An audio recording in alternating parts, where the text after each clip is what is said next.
De verdad, qué gusto, qué emoción, qué alegría, qué bendición, porque ustedes fueron quienes me motivaron para que siguiéramos aquella hermosa experiencia de en un septiembre, mes de la Biblia, que comenzamos a leer.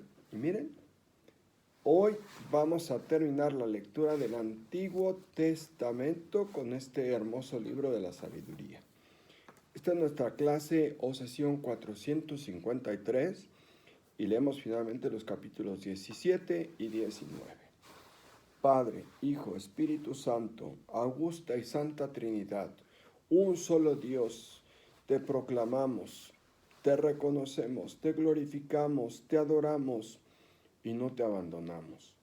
Ilumínanos, Señor, para que tu palabra vaya construyendo nuestra propia vida y colaboremos con tu providencia divina a la historia de salvación, a tu plan de salvación. Amén.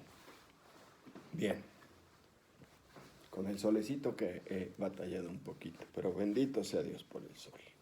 Aunque tengo frío, finalmente esta resolana también es muy buena.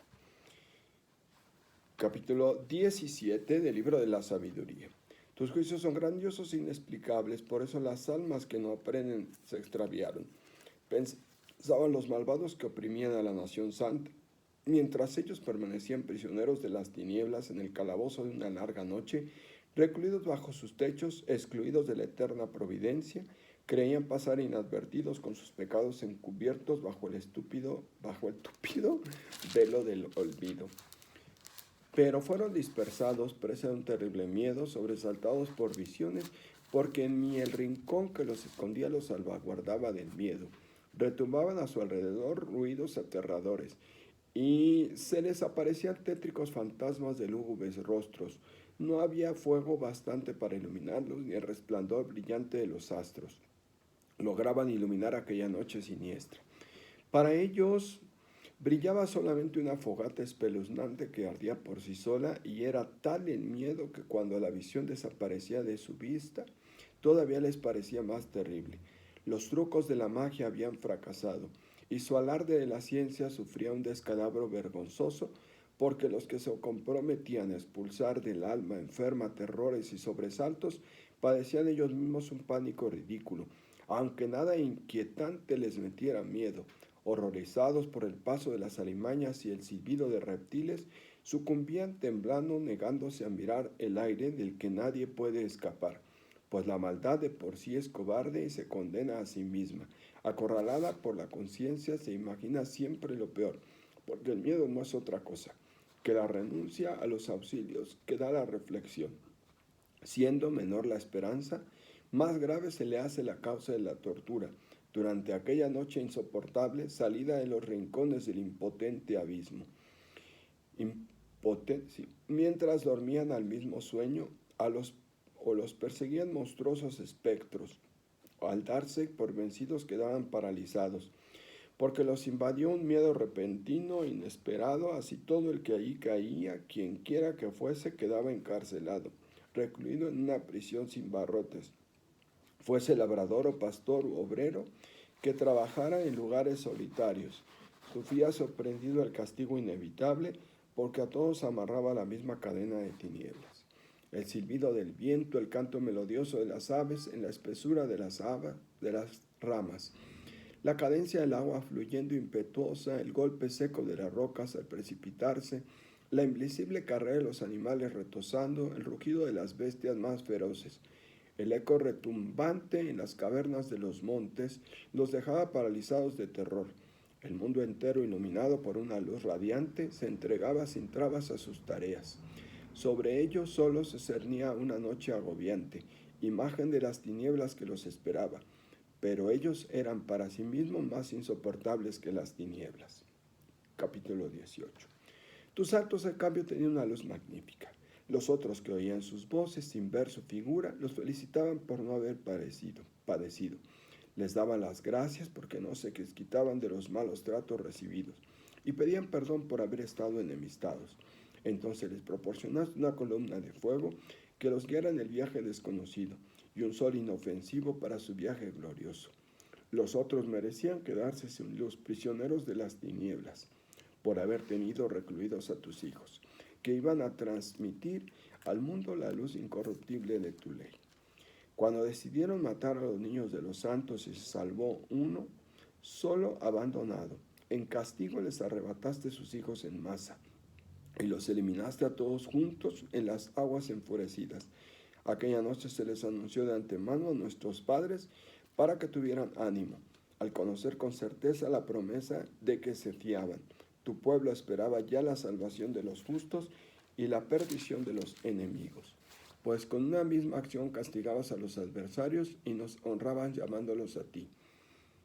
Los piadosos hijos de los buenos ofrecían sacrificios escondidos, y de común acuerdo se imponían esta ley sagrada. De todos los santos serían solidarios en los peligros y en los bienes, y empezaron a entonar las alabanzas de los padres. Les hacían eco los gritos destemplados de los enemigos, y se propagaban los gritos lastimeros del duelo por sus hijos. Idéntico castigo sufrían el esclavo y el amo. El hombre del pueblo y el rey padecían lo mismo. Todos sin distinción tenían muertos innumerables, víctimas de la misma muerte. Los vivos no daban abasto para enterrarlos, porque en un momento pereció lo mejor de su raza. Aunque la magia los había hecho desconfiar de todo, cuando el exterminio de los primogénitos confesaron que el pueblo aquel era hijo de Dios. Un silencio sereno lo envolvía todo, y al meditar la noche su carrera, tu palabra poderosa se abalanzó como guerrero inaplacable.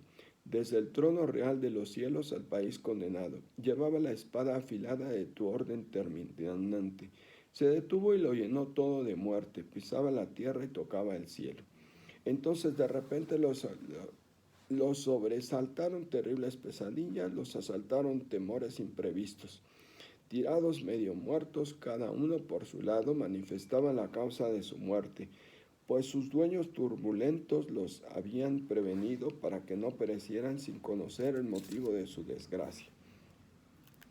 También a los justos los alcanzó la prueba de la muerte, y en el desierto tuvo lugar una gran matanza, pero no duró mucho la ira, porque un varón intachable se lanzó en su defensa, manejando las armas de su ministerio.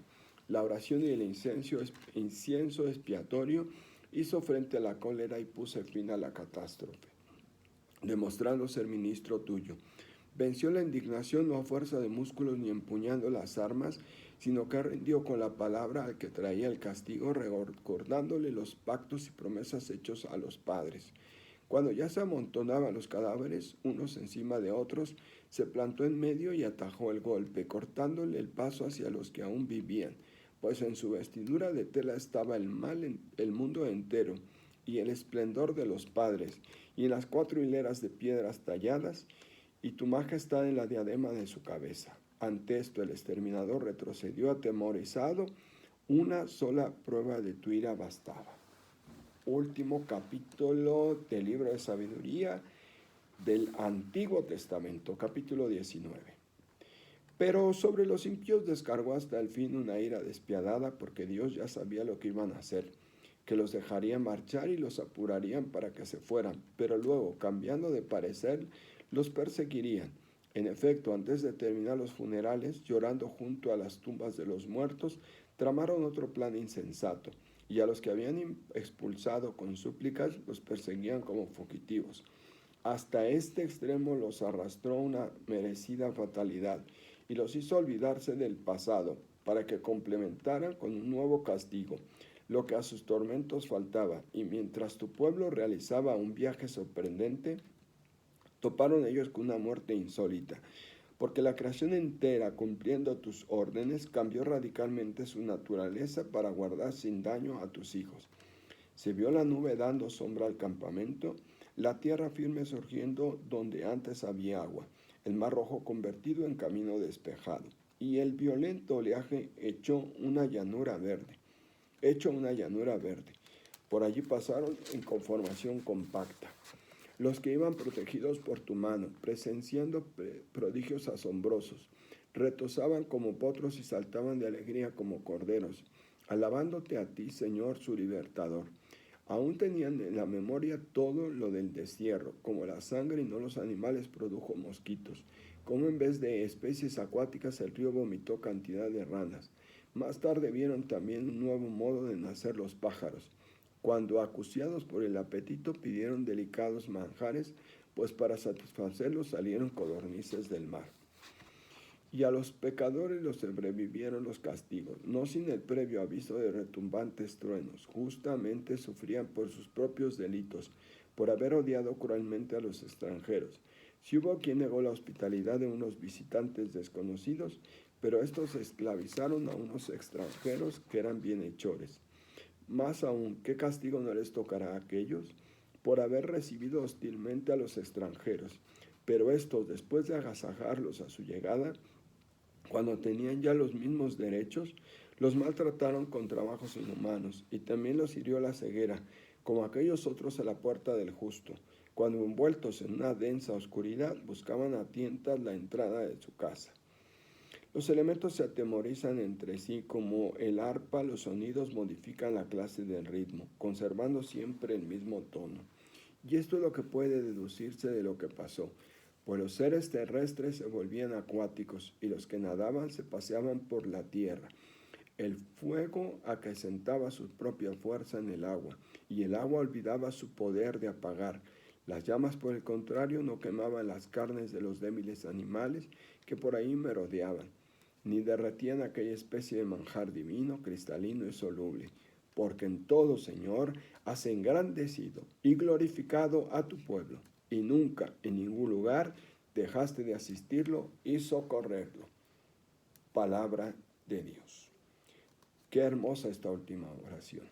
Vamos a decirla sencillamente, porque en todo, Señor, has engrandecido y glorificado a tu pueblo, y nunca en ningún lugar dejaste de asistirlo y socorrerlo.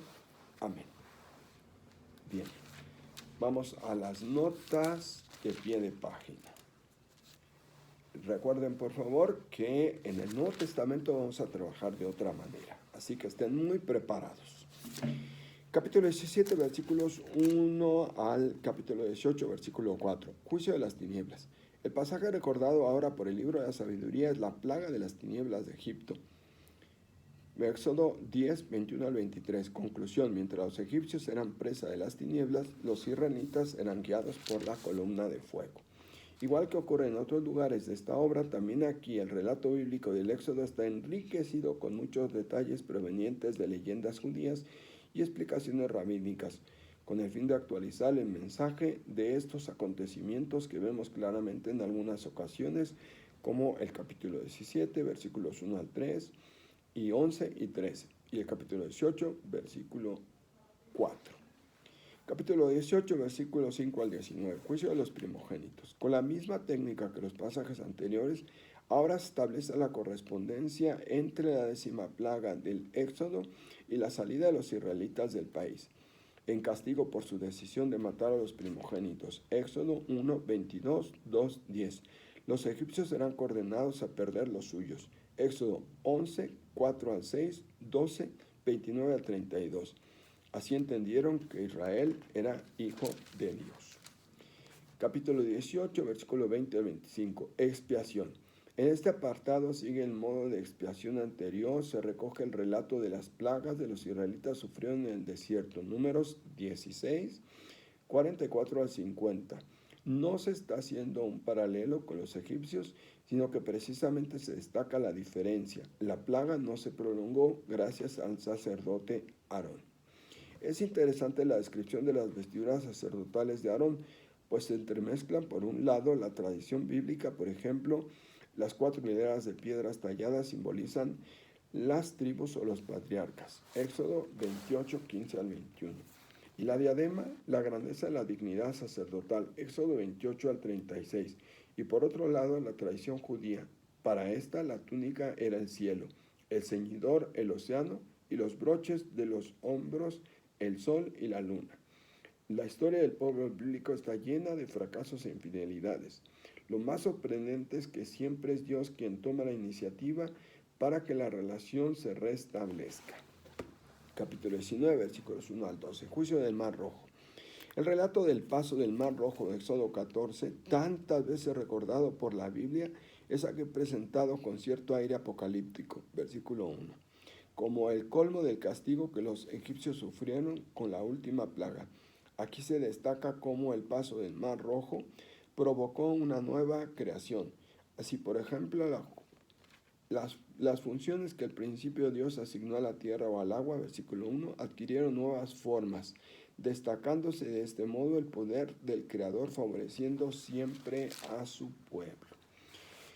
Capítulo 19, versículos 13 al 17. Esclavizaron a unos migrantes. El tema desarrollado en este nuevo apartado es el de la hospitalidad. Ley suprema del cercano oriente. Como base, el libro de la sabiduría hace una comparación entre el éxodo de los israelitas, Éxodo 14, y el relato de Sodoma, Génesis 19. Si estos, aún considerados los más pecadores, podrían ser exculpados por su desconocimiento de los forasteros, versículo 14, el delito de los egipcios es mucho mayor, pues esclavizaron a Israel, que era un pueblo por ellos conocido, y mataron a sus primogénitos. Capítulo 19, versículos 18 al 22. Metamorfosis de la creación. El último apartado del libro de la sabiduría resulta un tanto brusco al lector actual.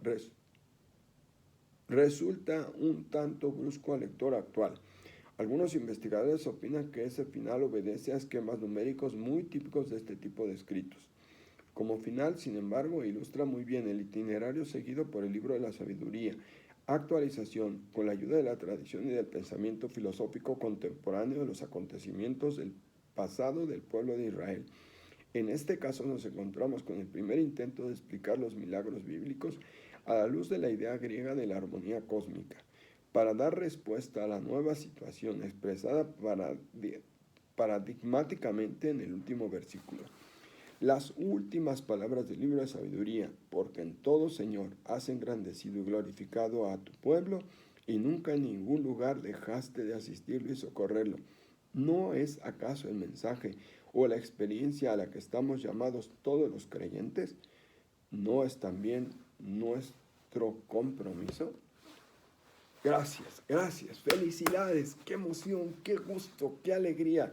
Benditos sean. Por favor, recuerden, el lunes comenzamos el Nuevo Testamento y vamos a usar una metodología un poquito diferente, pero muy interesante y además muy inteligente. Miren, esto es el Antiguo Testamento, esto es el Nuevo Testamento.